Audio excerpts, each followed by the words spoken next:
The first time I saw her, she was sitting on the park bench alone, her sketchbook resting on her lap as the autumn wind played with the ends of her dark hair.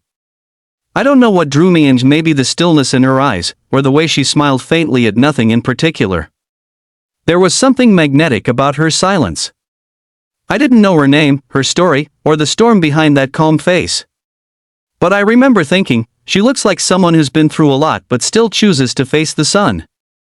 I never imagined that behind that quiet strength was pain I could barely comprehend.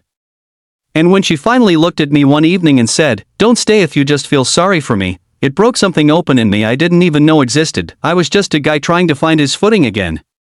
After losing my job and going through a breakup that left me feeling like a shell, I had started taking long walks in that same park, trying to clear my head. That's where I saw her, day after day, always sitting at the same spot near the fountain, sketching. I'd catch glimpses of her drawings, sometimes portraits, trees, skies, all filled with life and motion.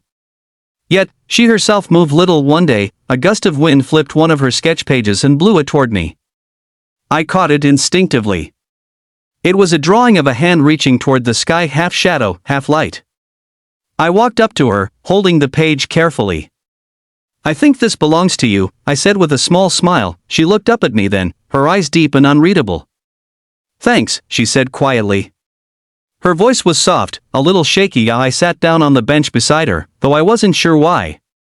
"You're really good," I said, nodding toward the rest of her sketches. She smiled faintly, tucking a strand of hair behind her ear. "Art is easier than words sometimes," she said. We talked for a while, small things at first. She told me her name was Lena. I told her I was Daniel. Every day after that, I found myself drawn back to that bench, hoping she'd be there. And she always was. Slowly, her silence began to unfold into laughter, stories, and dreams she once said. It wasn't until weeks later that I noticed something. She never stood up to leave when I did. She waited until I was gone. I didn't think much of it until one day, I forgot my phone on the bench and turned back only to see her trying to get up, her right leg barely moving, her hand gripping the armrest with visible strain. I froze, watching as she steadied herself and began to move with a limp that spoke of deep struggle. She saw me looking and quickly sat back down, her eyes hardening. "You saw," she said quietly, her lips pressed together. I hesitated, unsure what to say. "Yeah," I whispered. "I'm sorry, I didn't." "Don't be," she interrupted sharply. "Just, don't make that face. I hate that face." "What face?" "The one that says, 'Poor girl.'" She looked away then, her fingers tightening around the edge of her sketchbook. "I had an accident 2 years ago. A car hit me. The doctors said I was lucky to even walk again. But luck doesn't mean whole. So, no pity, okay?" I nodded, quietly moved by the defiance in her tone. "Okay," I said softly. "No pity." After that, things changed, but not in the way I expected. She didn't push me away. If anything, she opened up more. She told me about the night of the accident, about losing her fiancé who couldn't handle her new life. She told me how she hated being seen as fragile when all she wanted was to live fully again. One rainy afternoon, I brought her a cup of coffee and sat under the umbrella beside her. She laughed when I accidentally spilled half of it on myself. "You're hopeless," she said, shaking her head. "Maybe," I said with a grin. "But at least I'm trying." Her laughter softened into a silence that felt heavier than the rain around us. "You know, Daniel," she said quietly, "you don't have to keep coming here.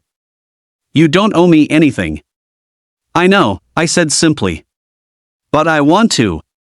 She turned to look at me, her expression unreadable. "Why?" "Because when I talk to you," I said, "I stop feeling like my life is falling apart. You remind me that broken doesn't mean worthless." For the first time, she didn't look away. She just smiled, a real one, not the polite kind. And that was enough. Weeks turned into months. She started standing more often, taking slow walks with me around the park, her hand clutching my arm for balance.